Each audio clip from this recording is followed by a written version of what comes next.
Alors, nous avons Kolanda, nous avons une réunion na Premier ministre Yayambo Yeko na biso Congo. Asangisaki ba ministre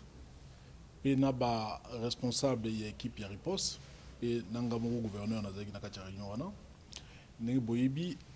état d'urgence oyo tata mokonzi ekolo a lancé depuis le 24 mars au Elegaki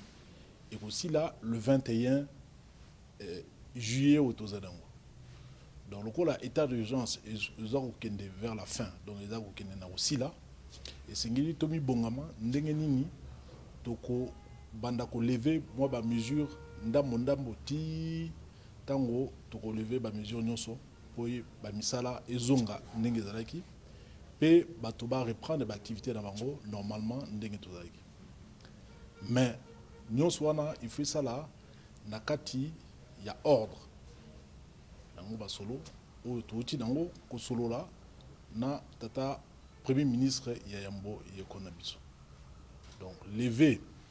il y a état d'urgence et qu'on bana donc le 21 progressivement donc bana peut lever la mesure ba décision sous et qu'on soit à niveau il y a tata mokonzi ekolo donc président de la République et ba décision sous et qu'on et pas il y a ba gouverneur de province